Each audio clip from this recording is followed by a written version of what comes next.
let's start with some introductions. Shaimaa, if you want to start and just introduce yourself and what you are doing, and specifically also what you are doing in the space of AI in education. Yes, sure. So I'm Shaimaa Ibrahim. I have been working in education and learning and development for around 15 years now. And I have started my passion about AI since 2021, I believe, when I got certified from IBM as an IBM analyst. And yeah, now I'm teaching at the University of Wollongong in Dubai, and I have a workshop for students to prepare them for the new workplace with the AI. Something I'm proud I'm doing with the students, preparing them to how the workplace is changing now. And yeah, I co-created the AI for Educators course with Willem here. And yeah, happy to have this debate with you today. Welcome. Thank you, Shaimaa.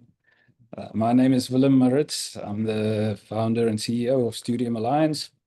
At Studium Alliance, we kind of focus on helping higher ed institutions update their curricula to teach the right skills for the workforce of the future, including educators. So we created the AI for Educators program as a professional development certification for educators, both higher ed and basic education. And personally, I'm quite involved in research and looking at the role of artificial intelligence in the future of learning and education. All right, so thank you and welcome everybody. We have a very interesting topic today, and Shaimaa gracefully volunteered to have this debate with me. And the topic of today's debate is whether AI can and will completely replace educators. And before we start with the actual debate, so what we want to do, just to keep it a little bit interesting, is we want to start with a poll. I'm going to stop sharing the slide just for the sake of the recordings as well. And we're going to do a poll. So I want to see before the debate, what your opinion is, whether you think AI will completely replace educators or not. And then after the debate, we will do the poll again and to see if either Shaimaa or me managed to sway your opinion a little bit. So let me just get this poll up and running. Okay, so please just let us know what you think. I'll give you a few seconds to answer.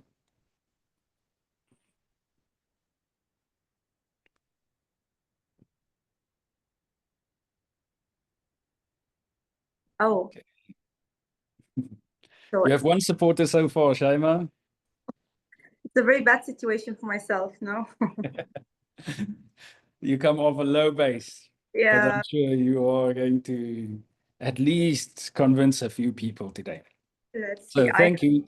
So we have 83% saying no, AI will not completely replace educators. And we have 17% saying yes, AI will completely replace educators. And this is the position that Shaimaa will hold. And so with that, Shaimaa, I will let you have the honor of opening the debate with your opening statement. Okay, so okay, just to clarify, this 17% looks fancy, but it's actually one person. And I promise it's not me. Someone is convinced with me that AI. Okay, so let me start that. Yeah, I want to say actually why I want to confirm, or why we need to know if it will replace educators or not. It is not just a debate, or it is not just that I want to prove my point of view, but it is something that I decided to do, to believe or to keep researching, to be able to upskill and reskill ourselves and prepare ourselves for what will happen. Because if you check the Future of Work report from the World Economic Forum, you will find that AI will replace 92 millions of jobs. It looks bad, but actually it will create 117 million. So this is why I want to know, okay, if the educators have role in this new 170 million jobs, the new ones, so it is better for us to get ready for that. So the debate has a purpose. This is my why, actually, of trying to convince you that no, our role will definitely completely change. We will not be in the classroom, so you are able to get ready to what is waiting for us. And actually, I will use what Geoffrey Hinton, the godfather of AI, said about AI. He said AI is too good that we can't stop it, because it's too good to many things. And I believe it is too very good to education. So why stopping it? So if we are not going to stop it, so it's better to get ready for our new role. Something to end with, when Bill Gates said that during the next 10 years, doctors and teachers will not be here anymore. Humans will be doing very little. We are talking here about big names, you know. So yeah, this is actually my intention from this one. If it is completely is going to replace us, how we are going to get ready for that? Thank you, Shaimaa. From my side, as an opening statement, I'd like to kind of just visit what education is. If education was the process of dumping a lot of data into the minds of students, then I'd say AI would do a great job and even a better job about educating students. But that's not what education is. Education is a complex set of developing individuals with skills, mindsets, attitudes, attributes. And to develop an individual holistically, the almost simplistic approach of an AI model to reference data, present data, summarize data will not meet those requirements. The nuance that humans bring to the table in terms of emotion, in terms of the complexity of understanding the journey of learning of a student across multiple aspects, that nuance we do not see yet that AI will be able to play that role. So my core argument will be that AI will probably play a bigger and bigger role in education, but that there will always be a component for educators to hold the learning journey of students in a responsible and ethical and empathetic way. And that's when real learning and development happens. Okay. We are going to tackle this argument in a few core debate topics, just to structure the debate a little bit. So I'm going to just quickly bring up the PowerPoint again, just so that we can follow the debate. So the argument one is going to be about empathy. And we typically say that AI lacks empathy, and that's one of the biggest arguments why AI probably will not replace educators. But let's look at that a little bit deeper. So Shaimaa, over to you. Give us a deeper insight into AI's potential in the future. Okay, I just want to start this saying that only 1 or 2 months ago, I didn't believe, maybe longer, I didn't believe that AI will have feelings. Not just have empathy, but actually feel and love, until it started to show up that no, they will have feeling. And Actually, this is again came from Jeffrey Hinton, his latest podcast. It was 3 weeks ago. And he said, if we understand feeling, that feeling has two aspects, the physical aspect and has the action aspect. So the physical aspect, when we have higher heart rate, when we have adrenaline, and so on. This is the physical aspect. And this one definitely will not happen with the AI, with the chatbots. But what is the action? When we are scared, let's say from a dog attacking us, we will run. So this is the action. So the action, the robot, if the robot or the AI is trained that if you see a threat from a dog, run, maybe the robot will not have a high heart rate, but it will run. So he said they will feel, they will love, they will take actions based on this bond that you build with them. They will take action based on their knowledge of the students. So, and this can be translated practically. It is not just words of Jeffrey Hinton, but practically there is AI system called emotion AI. It is AI systems. Their only job is to detect face, the reactions of the students, the voice, the tone of voice, the body language. And based on this analysis, they can start taking action with the students. So let me ask you a question. Some countries, of course, they have like 60 students in one classroom. Do you think that the teacher would be able to be empathetic with the 60 students? The 60 of them? AI actually can. And this is actually a case study. I can share it with you, with everyone here after the webinar.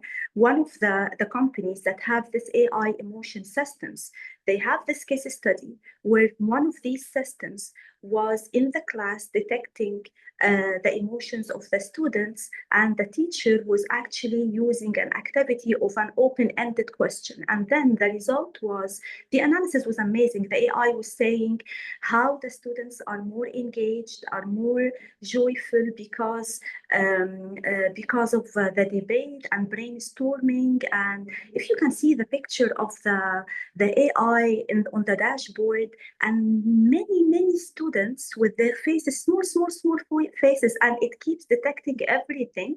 And the result is now the teacher is able to know, okay, this open-ended question activity actually is more efficient than the quiz I gave yesterday. Then the teacher can start enhancing their teaching methodology. But this is for the teacher, meaning that in the future, the near future, actually the AI can be doing this on its own without even a teacher. So this takes me to the same question. If a teacher with a 60 students will be able to know the emotions of the 60 or not? This is my side. So I think you are probably right that AI will be powerful, and probably more powerful than the average educator, to recognize emotions. And in fact, let's call a spade a spade. There are good teachers and there are bad teachers. I think many teachers do not have the actual emotional intelligence to adequately deal with empathy and to adequately read the emotional ups and downs of students in the classroom, even if they have small classrooms. So when they have bigger classrooms, yes, I think AI can and probably will play a stronger role in monitoring and flagging. And yes, I will give you too that maybe AI can play a role in even simulating an emotional response. So AI can simulate and pretend to have an emotional counter response and, cry or seem sad. But still, it will be a simulated response. When I'm in a relationship, we know that emotions are energy. So there's a lot of research now on the side of emotions, on the side of energy and being as human beings and the vibration of ourselves. So, and I think most of us will naturally experience that my energy, when my energy is mimicked by somebody that I am interacting with, or when my energy is reflected, that energy grows. So our emotional reactions are a function of the emotional reactions of people that we interact with. When I know that the other party is not a human, doesn't really feel angry, or doesn't really feel disappointed in me, or doesn't really feel sad because because I failed, then I quite frankly don't care. So even though AI can maybe play a role in reading where I'm at emotionally and can simulate a response, it doesn't give me that warm, authentic response that will actually help me in my emotional reaction, in my emotional learning journey to grow. Can I answer this one? Yes, of course. Okay. Is it more beneficial for the student to feel the energy, or more beneficial if on the spot all the learning materials, the learning methodology, whatever is provided for this student is edited based on what the AI instantly detected from the emotions? Another question, does the teacher always have the energy to give the students? Yes, you're right. And I still say that, yes, that in the moment response, or in the moment ability of AI to recognize emotion and maybe flag the emotion, will be a very powerful tool for educators. If I'm an educator and AI points out to me that there's a student that today is less talkative than normal, or there's a student whose facial expression shows anger or whatever. If the AI can point that out to me, I can respond to that. But my response as an educator, my authentic, real, warm, human, emotional response will be more powerful than a simulated response for that. So the experience for the student will be more powerful if I'm responding as a warm, flawed educator. But this is actually why I started with Jeffrey Hinton's statement saying that they will feel. So AI will be authentic. Even if there is no energy, I can't argue with that. There will not be energy. Who knows? I don't want to be sure about anything. But what I mean, this is why I started with it. It will give the student, because what is energy anyway? It is words that calm people down. It is actions that help the student to do better. Am I correct? AI will be able to encourage the student to calm them down, and will be able to edit the learning materials or whatever the student is working on to make the student perform better. This is the energy action. This is the end result that we need. Okay. My last counter to that is that I do think that is an oversimplification of what emotions are. I think emotions go much deeper than what he made it out to be in that simplistic way. Thank you. All right. So I guess for our listeners, it's all about also how you see emotions and what the impact of emotions are. So I think we are few enough in the conversation to entertain some questions as we go along. So I see Saro has made a post here. So she says, we are dealing with humans, so human emotional connect is important. There are rising issues of anxiety, etc., dealing with machines. Thank you, Saru. And yes, I guess what's coming out in this debate is that on the one hand, the key point that Shaimaa is making is that AI can probably be better at humans than to actually be that first line of recognition and dealing with it. And my counter argument is that it's not enough, that as humans, we need to be able to offer a deeper sense of reaction and response to the emotional state of our students. Okay, I'll quickly, I think sharing the slides is a little bit too cumbersome. So I'll just tell you what the next question will be. So argument number 2 is about hallucinations.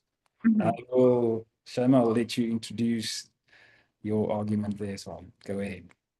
So actually, this is a part from here on, from there on, I'll start to focus that how these challenges in AI can find or can shape our new role as educators. Because this actually will be our role. So if we accept that AI will not be just our assistant, they will have the main role, we will have a space of mind to develop ourselves in what we really where we are really needed.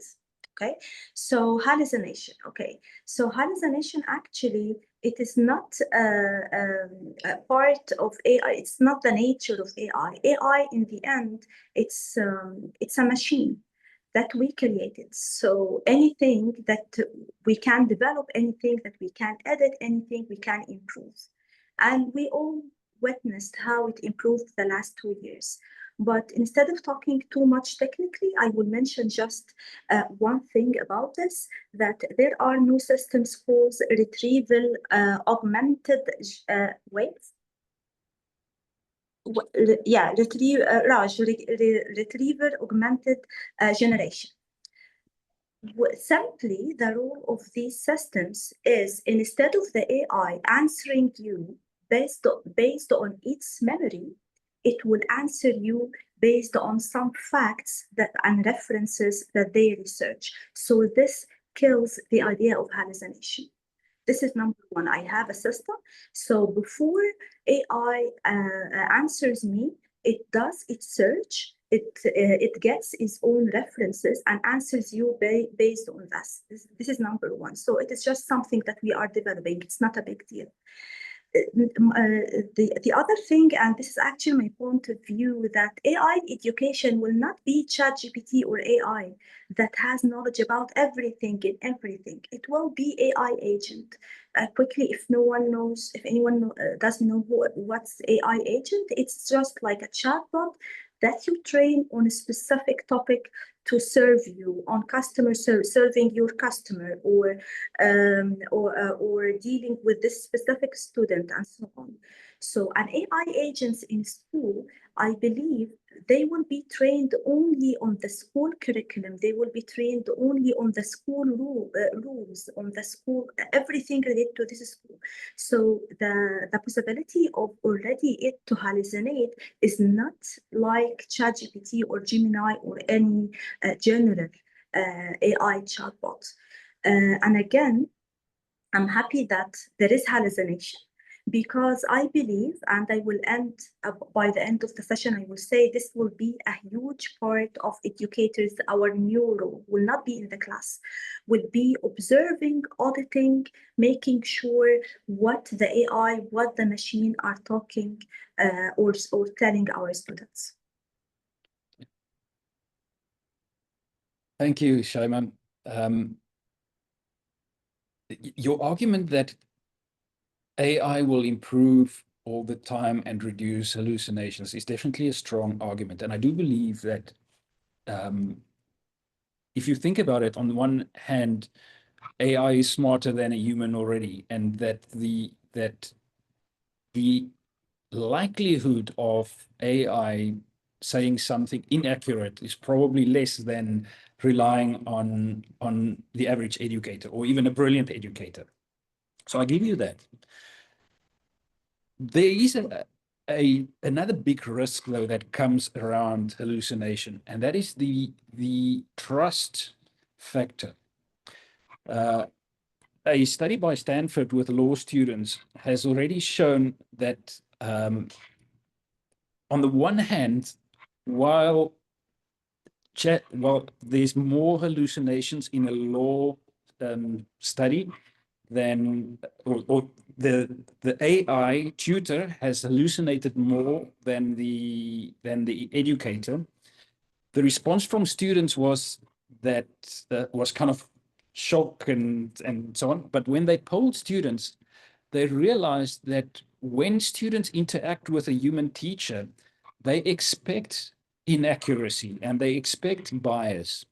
Whereas when students interact with a computer, they expect accuracy and they trust more. So that in that lies a huge risk for education. So when, and I mean, we've all been there probably as kids in school when, you know, the teacher got something wrong and you run to your parents and your parents says, no, the teacher is wrong. And we're all fighting about, is the teacher right or is the parent right or who's wrong? So yes, teachers make mistakes and we expect teachers to make mistakes. But when we ask Google or when we ask an AI, we expect that to be right and we trust that it's right. So even though hallucinations or wrong data might be less, the impact of that inaccurate data is much higher. So I think that when we learn from an educator or the role of an educator, even though we learn to not trust what you hear from a person, the interaction that we have with that person is part of the education. It's part of the critical thinking. Whereas if I just ask ChatGPT and I just believe it, there's no critical thinking in that. That's why I'm saying that the risk associated with hallucination is much higher. I agree, by the way. I'm happy that it can hallucinate because number one, it will give the student the habit to rethink and to make sure the informations are correct. We need that. We don't want our students to take everything for granted. So I'm happy it hallucinates anyway. Besides, it, as I said, it shapes a new role for the teachers. Instead of being in the classroom, no, the students will self-study with their AI tutor, but in the back end, our teachers now are observing. So thanks God we have hallucination anyway. It creates something for the students and for the teachers. Great, thank you. Okay, so our next point is about inaccurate grading. Shaimaa, go for it. Okay. So as an educator, I use tools for automation in grading, and it is just amazing. This is my personal experience. And also it frees up my time. Like, just think about it, how the student will get benefits if the teacher is up all night, keeps grading and keeps creating millions of Excel formats and sheets just to submit some Excel and admin work. This is on one hand, but that anyway, it is not good that the teachers are busy grading. This is number one. Number two, for the accuracy, actually, there are studies that was conducted on comparing teachers grading and AI grading. And if you check, we can also provide these studies. You will find that AI grading was more accurate, more stuck to the rubric, and more effective, of course. And me as an educator, sometimes I stop grading because I am too exhausted and I feel I am not accurate anymore. I'm not reading the rubric well. I'm not reading the student work enough. I'm not comparing it with the rubric well. So if you think about it, definitely AI has 24/7, has unlimited patience to keep grading millions of essays with the same accuracy comparing to the rubric. I think if you look at grading at a fairly simplistic level, and if you look at grading, let's look at Bloom's taxonomy. If you look at grading at the knowledge and maybe an application level, and maybe even understanding level, then AI probably will outperform human graders. And in fact, we already know that there are several studies that have shown AI to be more reliable and more consistent in that type of grading.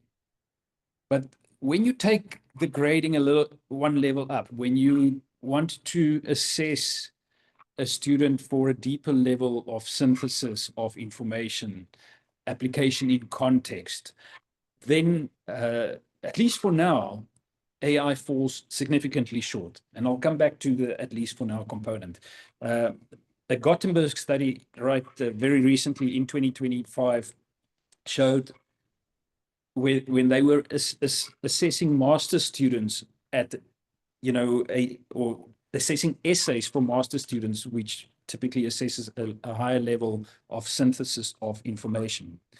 Only 30% of the AI grades were remotely matching the grades assigned by experienced academic graders. So at least for now, I'd say that AI is further than what we think from being a reliable grading tool. It looks on the surface to be very useful and it has promise, but I think we are very far from AI replacing the role of an educator understanding and looking at the nuance of a deeper level response. Mm-hmm. Mm-hmm. But I agree with you. Of course, we still need time to make sure that it really works. But in this case, definitely, I'll not argue with. You said which university? I'm sorry. Gothenburg. Yeah, I'll not argue with this. But what I think of the first answer that came to my mind, that the problem might be not with the AI, it's with the rubric. Yeah, because if we edit the rubric enough, if we put specific criteria, maybe it will work. But I agree with you that still time is a test of all of these concepts. Yeah. So I guess from my side on this point, I'd say that AI will in the future, to a large extent, be more reliable in grading and more consistent and have less bias in grading. But I think we are far away from AI really being able to grade the more complex responses and assessing whether students are able to show and demonstrate complex synthesis of information and applicability. Definitely, I agree with you on the time thing. Definitely. Okay, thank you. So our next topic is on bias. We keep with the same format, Shaimaa. I'm putting you on the spot every time to start with your opening argument, so go for it. Actually, I heard once something funny that it is biased because we trained it, because humans trained it. So actually, we had to deal with this issue years and years before even AI is with us now, So it's a human issue anyway. It is not a machine issue. And we have been dealing with this. We have been promoting inclusive policies for long in education, studying how to be inclusive. And so I don't believe it has anything to do with AI. What we have been doing with humans, what we have been doing with differentiation techniques in the class, whatever we have been doing there will happen with the training data. And again, this is a bit similar to hallucination in terms of it's a development and time matter. And governments are working on this. And actually, one of the organization is Organization of Economic Cooperation and Development. They developed guidelines to ensure that the training data of any AI model is checked for bias, for fairness, for inclusivity before deploying the AI model. So I think this is the least thing that we can care about, because it is definitely only something technical. Yeah, something actually else very interesting from Microsoft. They have this, I don't think it's only Microsoft, it's systems for responsible AI dashboards. Microsoft issued this one, and this actually can be, again, a new role for educators. What these dashboards doing is you can observe how the AI model is taking any decision, how the AI model is answering, and you can keep observing the behavior of the AI why you took this decision. So by doing that, you are ensuring that you detect any bias once it happened. So in a way, it's something technical. It is not the mistake of AI. It is, we can actually solve this issue. It's not a big deal. It's training data. We have just to keep creating policies, regulations to make sure that the training data are always observed. And it creates a new role for educators, because what I believe that the big role of educators will be making sure these machines are working well, are ethical, and are working in the benefit of the students. If you look at technically how a large language model actually works, it basically looks at the data that it has available. So you are right that it's a question of training. As soon as we as humans have to intervene in the training data that it has available, it already implies that it needs humans, and educators will be needed. There's a very specific study that has tested AI's accuracy across different geographies. And the study has shown that GPT-4, which is, not an old model, it's a very recent, updated model with access to the best possible data out there. And this will shock you if I share this with you. So its accuracy score for data relevant to North America is 88%, which is a fantastic accuracy score. The accuracy score for data related to Africa is 48%. So it shows you how strong the bias actually is in terms of what it has access to. So where the majority of data lies will dictate what the AI believes is true, and believes is maybe a strong word here, what the AI will put forward as the truth. So I personally don't see in the near or even long-term future a situation where the data being fed into AI will be equalized based on population, for example. So we will always have that inherent bias based on the volume of data. There's another recent kind of topical example right now is if we ask ChatGPT the question, will Donald Trump's tariffs increase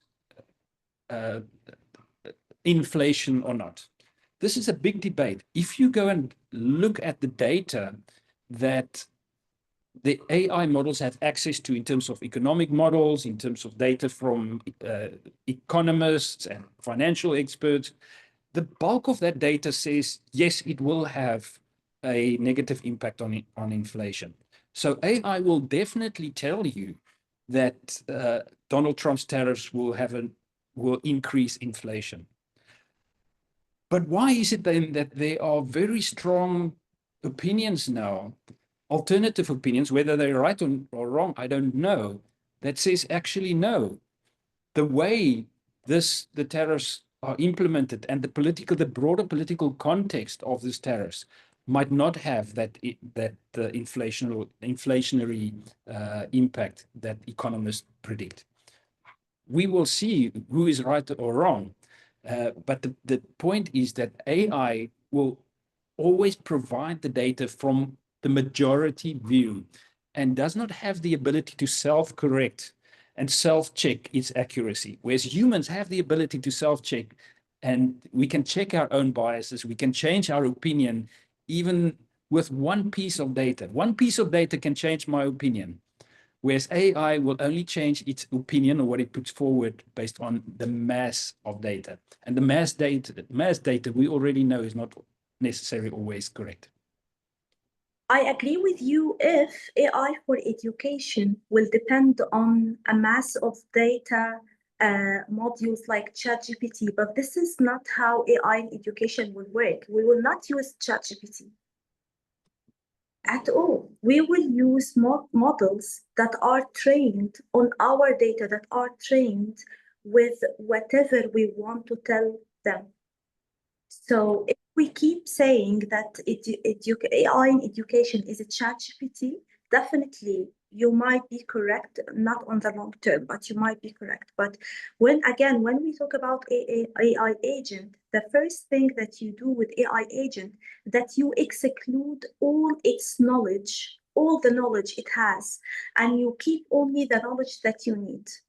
Not to mention that you already can train your own AI agent, not from open source. No, no, no. Building your AI from scratch and train it on your school's values, your country values, your everything. This is the technical side. With the regulation side from government, I think it will solve what you are talking about, and it will solve this bias thing, because the idea of AI ChatGPT in education is not valid to use, you know. I mean, personally, I don't think it solves it at all. In fact, I think it just bakes in the bias, because if I'm in my context, so let's say we are a specific university and we want to train our closed AI to have this specific view, we train it on the data that we select. So we actually bake in that bias, which is even more dangerous. And again, AI doesn't have the ability to self-check that bias, whereas a good educator can self-check that bias, and one piece of different view can shift my view, can shift my opinion.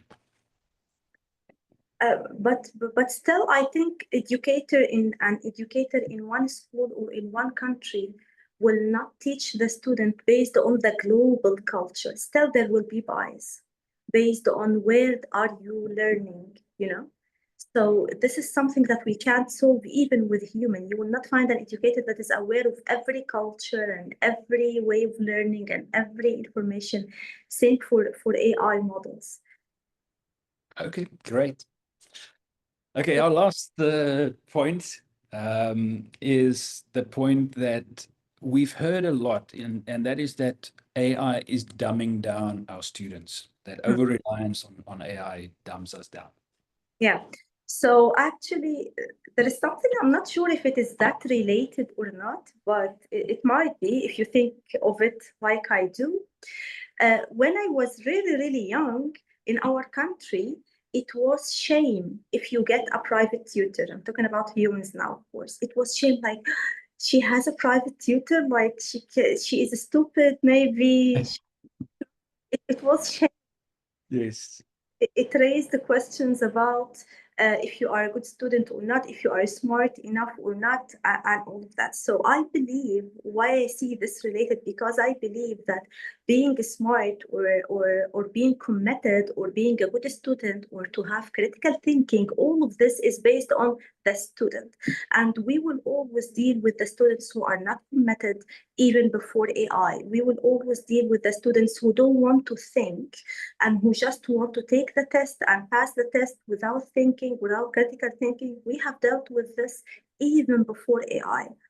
But actually, what happens is, and again, Jeffrey Hinton is here again, as always, he says that if a private tutor, human tutor, is better than is better 2 times than a tutor in a class. This is like the norm. So the AI tutor will be 3 or 4 times better, because now you have a machine that is available 24/7. You have a machine that gives immediate feedback. You have a machine that provide personalized learning based on each situation and each face expression based on everything. And this has nothing to do with stopping the student from critically thinking. If the student is committed, want to think critically, want to develop him or herself, they will do it with or without AI. It's about the student attitude and the guidance from the educators and the guidance from the house and the organization as a whole. But AI has nothing to do with the level of commitment or level of thinking or critical thinking of our students. But still, AI provides the shortcut. So I agree that students probably, or most students probably inherently are lazy and will try and find the shortcut and will try and cheat if they want and will, write the assignment in an easier way if they can, or copy the assignment if they could. The fact that AI is so readily available, and specifically large language models, provides that ability for students to take that shortcut. And what educators are able to do is to be more in touch with the inspiration, with deepening the learning journey, with asking questions and stimulating students to do what they do, to perform the act of studying with the intent of learning. Whereas in the absence of a human teacher inspiring me to actually learn with curiosity, I'm going to just go through the motions of completing the assignment, completing the assessment, and it is so readily and easily accessible to me. So for the bulk of students, and yes, there will be the exceptional students that don't fall into the temptation, but for the bulk of students, that temptation is there, and the fact that they will use AI to take that shortcut will dumb them down. There's a study by Niloy et al. In 2023 that very specifically showed already, even with, I think it was only 3 months of exposure, that students lost creative writing skills, so that there was a notable a loss in creative writing after 3 months of exposure or 3 months of access to a large language model in essay type responses. Oh, but again, it's a large language model, not an AI tutor who is trained to, just like when you have an LMS, learning management system, and it doesn't allow you to move to the next video until you finish this one or until you take the test. This is what the AI agent will do. They will not progress, because AI is not just about write this for me or this is just a shortcut. No, it will deliver information, and it will challenge the student, and it will have open conversation with the student to make sure that they have the right answer, and it will have discussion with the student. Still, all what you are saying is that 100% correct if we are talking about ChatGPT, that I give the assignment and it generates the essay in 1 minute. This is not the case with AI in education and with AI agents for a tutor, private tutors. Okay, thank you. Welcome. Okay, so there were some really interesting points made. Thank you, Shaimaa, for challenging me on this, and I hope you all found it useful as well. So I'm going to put out that poll again, and let's see if you consider the arguments that you've been hearing now. I hope that you had some new information and that your potential bias were challenged, and that as a human, you were able to consider the new information and rethink whatever prejudices or bias you had before. So let me pull up the poll again, and let's see where you guys are at now. So,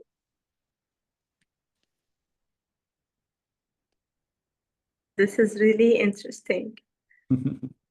No. No. Oh my God. Oh.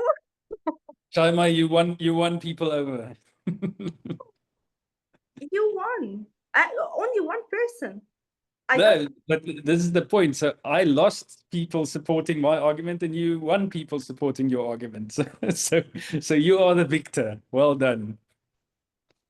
Maybe in terms of gaining a new person, but overall, people are still not convinced. So that is fantastic. So I mean, in terms of a debate, this is what we're looking for: is the debate able to sway at least some people in either direction? And in this case, Shaimaa was more successful in swaying people in her direction, and I was less successful in keeping people on the, let's say, the populist view that AI will not be able to replace educators. So more people are now in favor of the hypothesis that AI can completely replace an educator. Well done, Shaimaa. Yeah, I just want to add one thing, and I'm not sure if you will agree with me on that. This is like how I think about, okay, if AI will completely replace humans, what we will be doing. So I see it similar to learning and development specialists when they have now learning experience platform. Like previously, we had learning and development professionals always in the training room, training employees. But now with the learning experience platform and with the self-directed learning, we always have the learning and development professionals on the dashboard, observing the employees, making sure the curators, they curate learning for the employees, they create learning experiences, they make sure the employees get personalized learning. I see the educators will be the same. They will be curators, they will observe the dashboard to make sure the students are doing well. They will observe the responsible AI dashboard to make sure the AI is not biased, the AI is not hallucinating, there are AI ethics in place. They will design the whole learning experience. And this is really interesting. And instead of just staying with the class with especially kids, you know, so it will not be easy, but to be just in the back end, preparing all of that, I think even it's more exciting for the educators to have this role.